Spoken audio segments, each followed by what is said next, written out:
হরে কৃষ্ণ বন্ধুরা, রাধে রাধে। সকলকে জানাই মকর সংক্রান্তির অনেক অনেক শুভেচ্ছা। গোপাল সোনার মুখটা তোমরা দর্শন করো সকালবেলা।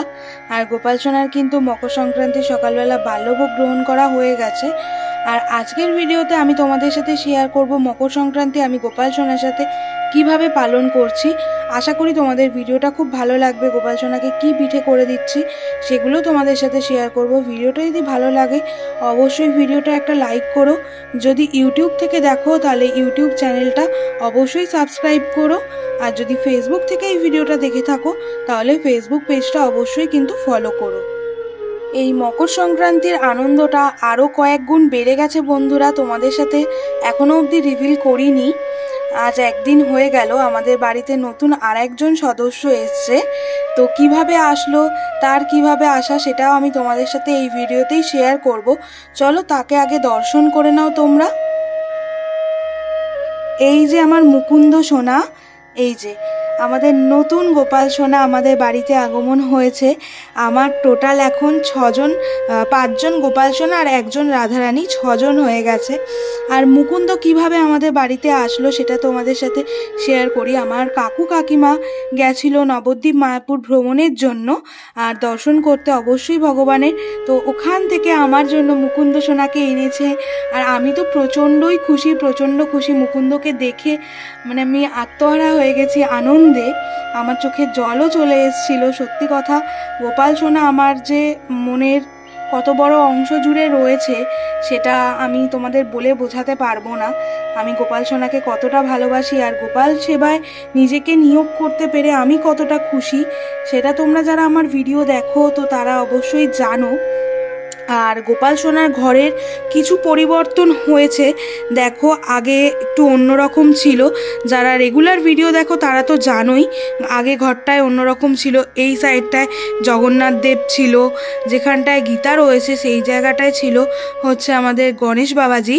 তো সেগুলো সব চেঞ্জ হয়েছে। আমি ঘরের একটু ডেকোরেশন চেঞ্জ করেছি, লাইট লাগিয়েছি।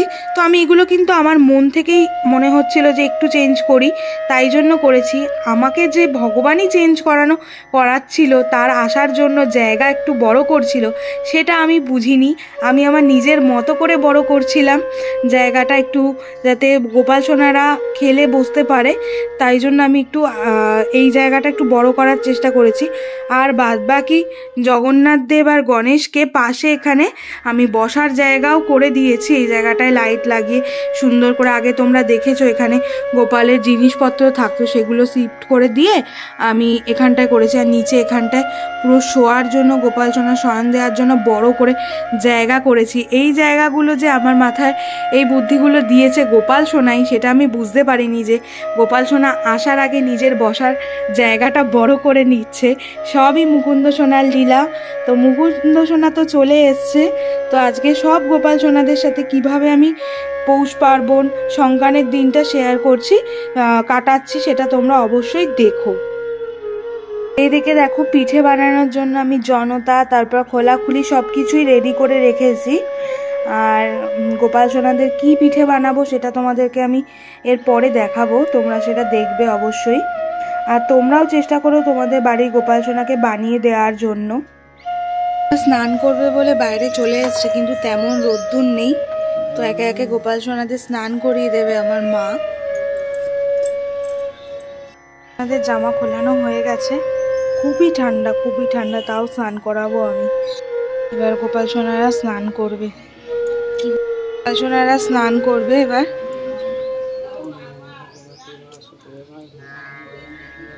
স্নান যে করবে, কোনো রোদ নেই, তাও করাচ্ছি।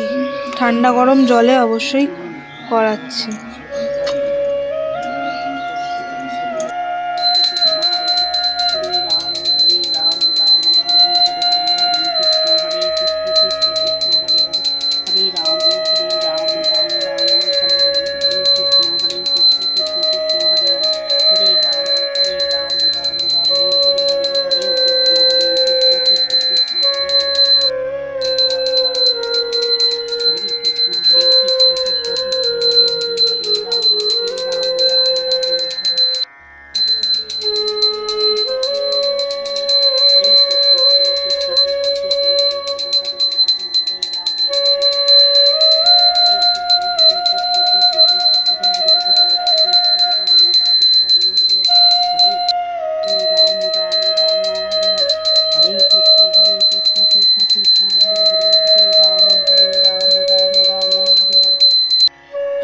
তোমরা দেখতে পেলে গোপাল সোনা স্নান কমপ্লিট হয়ে যাওয়ার পর গোপাল সোনাকে জামা পরিয়ে দুপুরবেলার ভোগটা নিবেদন করে দিয়েছি। মকর সংক্রান্তির দিনে গোপাল সোনাকে খিচুড়ি, বেগুন ভাজা, বেগুনি আর আলুর দমের ভোগ দুপুরবেলা নিবেদন করেছি অন্নভোগে।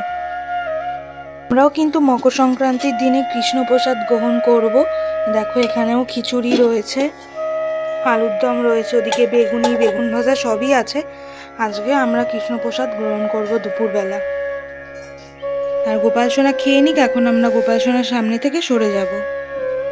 দুপুর গোপাল সোনার পিঠে বানানো শুরু হয়ে গেছে। প্রথমেই ভাজা হচ্ছে রসবড়া, আর এইদিকে নতুন গুড় জাল দেওয়া হচ্ছে যাতে রসবড়াগুলো ভেজে ভেজে এর ভিতর ছেড়ে দেওয়া হয়।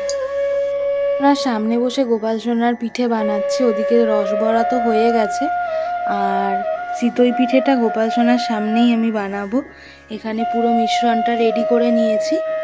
আর এই যে পিঠে বানানোর সরা, আর এই সাইডে রয়েছে সরার ঢাকনা। তো এটা আমি গোপাল সোনার সামনেই বানাবো। এদিকে পাটিসাপটাও বানানো হয়ে গেছে। আর পাটিসাপটার রেসিপিটা তোমাদের সাথে শেয়ার করলাম না, কারণ কম বেশি তোমরা সকলেই জানো পাটিসাপটা কী করে বানাতে হয়। আর সব কিন্তু আমার গোপাল সোনার জন্যই বানানো হয়েছে।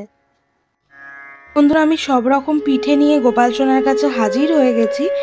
আর কি কি পিঠে বানানো হলো সেটা শেয়ার করে দিই তোমাদের সাথে। পাটিসাপটা, ভাপা পিঠে, আর এদিকে রসবড়া, চিতই পিঠে আর গুড় দিয়ে গোপাল সোনার কাছে নিবেদন করেছি। তুলসী কাষ্ঠের মালা দিয়ে দিয়েছি।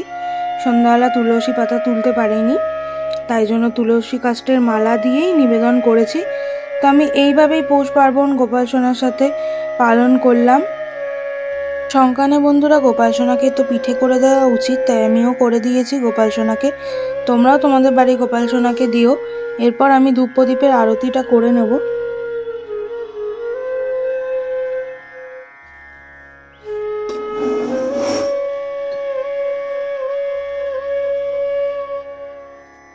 তো আমার ধূপ প্রদীপের আরতি করা হয়ে গেছে। এরপর আমি ঘণ্টার ধ্বনিটা করে নেব গোপাল সোনার সামনে। আর তোমরা সকলেই জানো ঘণ্টার ধ্বনি না করলে গোপাল সোনা সেবা গ্রহণ করে না। এইভাবেই সংক্রান্তির দিনটা আমি আমার গোপাল সোনার সাথে কাটালাম। তোমাদের যদি ভিডিওটা ভালো লেগে থাকে বন্ধুরা, ভিডিওটা অবশ্যই লাইক করো, চ্যানেলটা সাবস্ক্রাইব করে পাশে থাকা বেল আইকনে প্রেস করো, যাতে নতুন ভিডিও নোটিফিকেশন সবার আগে তোমাদের কাছে পৌঁছে যায়।